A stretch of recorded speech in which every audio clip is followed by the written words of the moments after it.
Welcome to my show, simply entitled Women Influencers, where you will find inspirational stories of successful women in male-dominated industries. I am Veronica Malolas, CCIM, founder and CEO of the Capstack Group of companies, providing commercial real estate development, brokerage, and property management services in the greater Orlando area. Today's guest is Stephen Bittel, founder of Terranova since 1980. He has opened doors for many women leaders in his company, including Beth Azor, who has in turn herself become a true advocate for wealth building for women. An inspiring story. Please don't forget to hit that thumbs up button and subscribe below. I welcome your comments and please share with someone who can benefit from this podcast. Well, hi, Stephen. How are you today? Wonderful. I'm in Miami Beach. What could be better? Oh, yeah, I'm telling you. And I'm in Orlando. And while everybody else is having really cold weather, we're in the 80s. Yesterday, I think it was in the 90s. So thank you for being here today. I want to just jump right in, if you don't mind, and ask you about your story, how you grew up in your environment and how you got to where you are today. Thank you, Veronica, and thank you for having me. I was born in Jackson Memorial Hospital, our gigantic public hospital in downtown Miami, to two wonderful parents. My mother, of course, is still alive. I haven't had dinner with her since Sunday. She'll be 92 in May. I grew up in Miami and went to public school from 1st through 12th grade.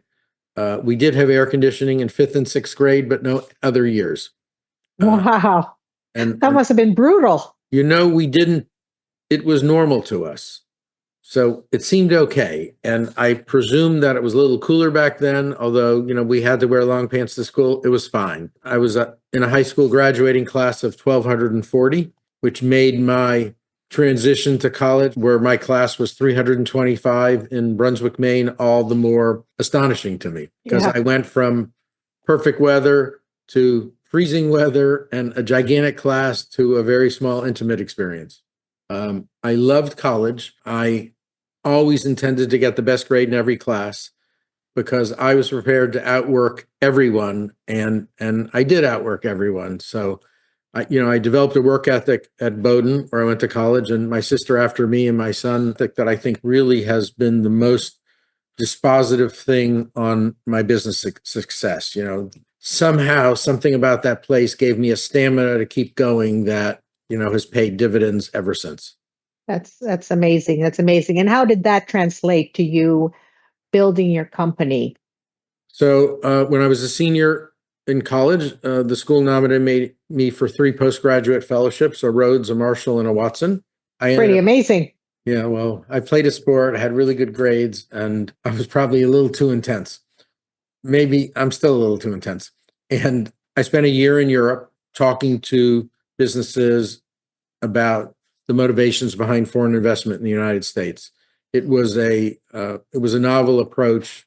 This was pre-internet. We communicated by telex back and forth. I wrote a column that was printed every other week with my picture in what's now known as the Daily Business Review. So I came back after that year, one, having met the woman that remains my wife still today, the mother of my 3 kids and my 4 and almost 5 grandchildren. And, I came back, spoke at some conferences in Europe and here, got offered a bunch of interesting jobs. I had already applied to law school at the University of Miami, been accepted, been given a scholarship. So I started law school in the fall of 1979 with a scholarship and a full-time job, something I would not recommend anyone to do, go to law school with a full-time employment going on at the same time. Yeah, I can just imagine. Well, I worked a lot and I didn't sleep a lot. And really from college through, 7, 8 years ago, I slept 4 to 6 hours every night, whether I needed it or not. I've gotten better about that. Now I'm trying to get 7. So in the fall of my second year of law school, my employer in a real estate company business called me in and invited me to go commission only instead of having a salary. And of course, I told them that I really didn't need to make the extra money in the commissions. I just wanted to pay all my bills until I got out so I could join them more materially. They pushed. I took the spreadsheet home, which back then was on accounting paper and with pencils because no one had personal computers yet. And Anyway, I went back the next morning and quit, Hmm. which of course everyone was shocked about, especially in my family. But I quit. I started what's now Terranova in the fall of my second year of law school. And by the time I graduated, I had 7 employees. We had syndicated 3 deals. We had a management business. We were getting leasing fees. And of course, I was 24, 25 years old and thought I was rich. So just for context, I just wanted to make sure that our audience kind of is keeping up with your fabulous story. So you actually eventually got into commercial real estate, and how did you fall into that? Was that something that you were exposed to, or is that just something that peripherally you were involved in? So growing up, my mom was a school teacher, my dad was a lawyer, and their friends were other professionals. And when they would be over for dinner, they would always talk glowingly about their commercial real estate investments and not about their professions. Mm. And I always said to them, if that was so good, it was the route to riches, why didn't you do that full time? And they said, well, we needed to make money in our other careers so we could have money to invest in the real estate. And so that was kind of one part. In that year in Europe, I spent a lot of time with private banks, Mhm. and they took care of all of their clients' investing needs and all of their everything else too, hotels, getting kids into school, doctors. I mean, they were really a one-stop shop for everything. And I thought that if I could come back and build that kind of model around commercial real estate investing, that I would have some unique advantages. And, I understood their culture because I had spent a lot of time there. I spoke English pretty well. I spoke a lot of their languages, not perfectly at all, but certainly restaurant and contract quality.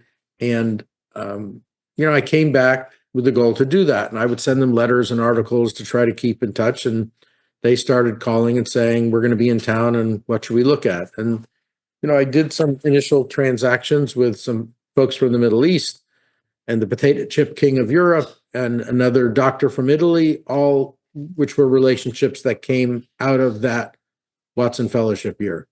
That's amazing how you can build a great network, right? That eventually you were able to leverage for your business. So that's great. So I wanted to ask you about this particular period when you started investing in commercial real estate, or at least transacting, right? So you mentioned that were you already married at that time with children, or were still single?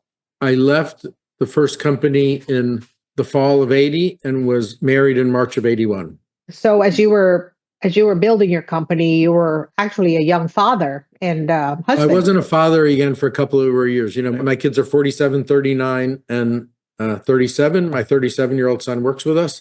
But yes, I was young and reckless, and it was easier to go make entrepreneurial decisions with lower family overhead. Friends that are lawyers and accountants and say, I want to do what you do. And they've already got 3 kids and 2 houses and 1 partner. It's a lot harder when you got more people depending on you. So I did it at an age when, I was reckless and bulletproof. Well, I think that's amazing how you had that foresight really, really young.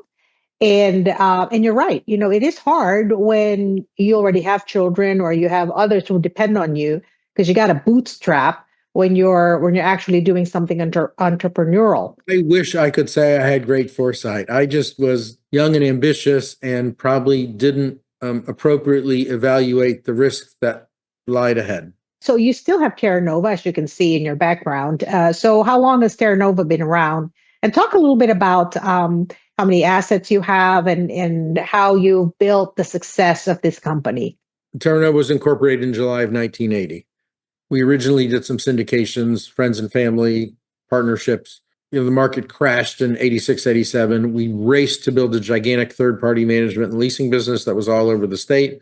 We were the biggest operators of supermarket anchor centers, Publix's largest landlord. I mean, it was a great business. And we took our money carefully and saved. The first 3 deals, we lost all of them, 2 to the land lessors and 1 to a lender. They were all bad. I had 2 years where the tax due on my recapture exceeded my income, and I had to put a second mortgage on my house. anyone who tells you it's a smooth ride either is not telling the truth or hasn't had much of a career. I always got very skinny when things were bad. And there was another bad period later, but not like this. We built this gigantic third-party business. The body count at Terranova was up over 100. We were managing about 10 million feet. We slowly started to buy again using our profit quietly because we didn't want to interfere with our third-party business. We moved on to high net worth individuals. They were wonderful. Some of them are still with us now, 25 years later. And then we began, one of the institutions we did workouts for said, we're going to open a open-ended core fund and we'd like you to be a big part of it. And I said I had no money to invest, and they offered me a 10% profits interest over them getting a 10 IRR, which happened, and we made a bunch of money in all the asset classes, nothing with a bed in it, but heavily retail, but some office and some industrial. And it was good. And we did more and more of those, and it went from Principal to BlackRock. And, now our biggest partner is Morgan Stanley in one last deal. Today, we are the majority partner in most of our projects.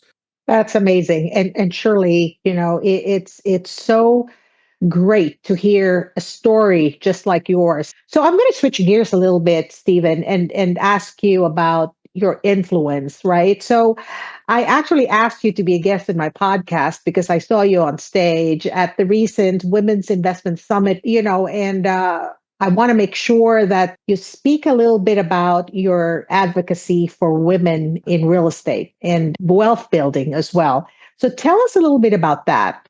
Look, I had great ambitions to build wealth for my family. And I knew that if I did it and didn't bring all of our leadership team along as participants, they would just resent me and leave. I couldn't be the only one getting rich. So that was part of it. And the other part of it was we were competing for professional talent with public companies and eventually REITs that could offer different forms of compensation in terms of stock and lock up the employees with what is commonly referred to as golden handcuffs in a way that as a private company we couldn't do. And right after Beth Azor became our first president, so I was doing a venture with Lehman Brothers where we were doing sale leasebacks and gas stations around the country. It was 98, and I got a $300 million line of credit, which in 1998 was it's over $1 billion today. Right? I got home from the 3 months of closing that deal, and my dad said, "What were they thinking?" I said, "I'm not quite sure, but I took it." So it's a big business. We still own that business. Someone else runs it. We have a bunch of gas stations, car washes, and convenience stores. And I needed a new president so I could leave the company for a few years to build that business. So Beth became the president. And right after that announcement, I got much more press attention than I ever imagined because I really wasn't thinking about gender issues. I was a speaker at the statewide CREW, Commercial Real Estate Women annual conference. And of course, they lauded me for making this wonderful selection as a woman leader. And I said, one, I picked the best person. And it was gender blind. And it was the best person for our employees, for our partners, and for our tenants. And I said, I looked forward to the day that gender specific conferences weren't necessary because women should have a seat at the table in leadership roles in all the organizations. That was really the decision. So Beth stayed for quite some time, was a wonderful president. Of course, we had funny times in the beginning. I left her the company with no debt and with a big line of credit. And she ran through the line of credit in about 6 months. And she said, "Well, you need to put in some more money." I said, "No, I don't. You need to fire some people." And then she kind of focused for the first time on the P&L, which was, we got to a better place. And Beth had her first son, Alex, and wanted to spend more time at home. Trish Blasey became the second non-Stephen president, also a woman, also a decision not gender-based. And Trish was only here a few years, and she said, our best leasing agent at the time, who ended up being the head of the department, Trish said, "Mindy I'm going to get her ready to replace me as the president." And she did, and Mindy has had that role for many, many years. So, so there are three presidents that weren't me. They've all been women. I would argue with certainty that the decisions were made. I look for the best person for the job, and I still think that's the right thing to do. And maybe I have a different view, but we continue to be in a very, unfortunately, male-dominated industry, and that's Terranova's opportunity. And we've been very fortunate in picking some wonderful people in leadership roles. Well, and I love the fact that you are so clear in sending the message that your decisions were gender blind, and instead you really made those decisions based on merit, which I think is just amazing, right? And of course, it's also who was in your employ at that time, right? So let's just say you had mostly men who were in your team, then obviously you would pick from the pool of employees. It really is a very male dominated industry, and that more should probably open their doors to talent and be gender blind, as you would say, and not just look immediately to your right or to your left. And if you're surrounded by men, those are really the ones that you're going to hire because that's who you know. But instead, kind of open yourself or your company to meeting a lot of talented women. So I appreciate that so much. I loved it when you were on stage, lots of tears, and Beth Azor was just so proud of having you on stage, and everybody, because it's a women's summit, right? It was so very, very inspiring. And if you remember, I came up to you after the session, and I did say to you that because you did that to Beth, right, and opened doors for her, she is on stage and has opened doors to what I don't remember how many people were in the floor, but probably like over 100. I'm not so sure, but we all got inspired by it. Closer to 400. Oh yeah. Yes. So look, I cry more easily than any male you will ever meet. Yeah. I knew that was going to happen. But as I said that day on stage, there was an era in my life when I was very involved in politics and was giving 5 to 8 speeches a week. And my staff would always have a pool about at what moment was I going to start crying again, which I did on every, I probably gave over 1,000 speeches that around the country that were no prepared remarks. They gave me a card on who I should thank in the room, subjects I should stay away from, and I just went for it. And it worked. Look, my dad was a national championship debater, and I was gifted with some of his communication skills. Not as good as his, but I worked harder. It's amazing. It was really, truly something to experience that day, especially because we're all very close to Beth, and having you on stage with her was just really amazing. So let me ask you, Stephen, if you had one piece of advice for our audience today, what would that be? What I tell young people today is try to hook yourself up with a leader with drive and determination and values that are congruent with yours, and learn as much as you can. And that's a safer place to play in a hard market. And this is the hardest market I've ever been in. And I've been through a lot of bad cycles. One was devastating to us. And the others, we had a different balance sheet that we have today too, with not much debt on it. So I think the key is, the right mentor, and be the first one in the office and the last to leave. And when they're in on Saturdays, be next to them. And when they want to go drive around looking at properties, be in the car next to them, as Beth was with me and Mindy was with me. And just suck as much information as you can out to prepare yourself for what's next.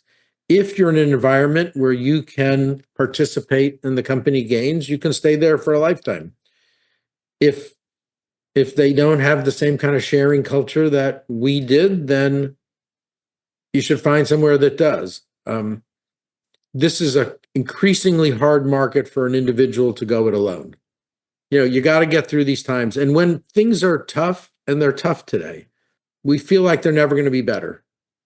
And when they're great, we feel like they're never going to be bad. And our goal, after surviving that late 80s debacle, which was terrible for us, is I said, we're going to build a balance sheet that if this happens again, we're going to get through it. And we did. Look, I lived in the same house for 37 years. I kept my overhead low. I put the profits first, and all the extra money was reinvested and reinvested. Well, I broke a lot of those rules, in my 60s, and my lifestyle is more expensive than I would like today, but hopefully I'll run out of time before I run out of money. That's pretty cool. I wanted to ask you, Stephen, a little bit about tariffs then. How does it actually affect consumers and tenants? Yeah, tariffs are a tax. No one likes more taxes. I mean, President Obama once said it was patriotic to pay more taxes, and I told him I was patriotic enough. I think, you look in the supermarket, I like to have berries and cantaloupe every day. Those are virtually all imported most of the year. So they're going to cost more. My household can afford that. But 75-80% of this country lives from paycheck to paycheck. They can't afford it. We don't import much of our oil anymore, but we used to. And everything that we import costs more. Lululemon, which makes a great product, imports virtually 100% of their product. It's all going to cost more. It's a great American company. Under Armour, another great American company, makes virtually all of its product overseas. Everything's going to cost more. Nike, worldwide brand, started and run out of the United States. All their products are going to cost more. Every consumption item is going to be more expensive. That's going to hurt the consumer. When it hurts the consumer, their confidence will be shot. They'll spend less at our stores. Our tenants will underperform, and our economy will underperform. Businesses will close, and people will lose jobs. The goal, of course, is clear. It's a leadership intent to make U.S. products, to the extent they're manufactured here at all, more competitive, and to drive the consumption decisions to more American products. I get it, but the pain that is going to occur in this transitionary period will be meaningful, and that's what worries me. And it worries me about my tenant performance. I'm in a building on Lincoln Road, one of our buildings, and we're on the second and third floors. And downstairs, there's a great restaurant called O Mexico, and they serve great guacamole. And all of those avocados come from out of the country, and they're going to cost more. At some point in time, a consumer living to paycheck says, enough, I can't afford anymore.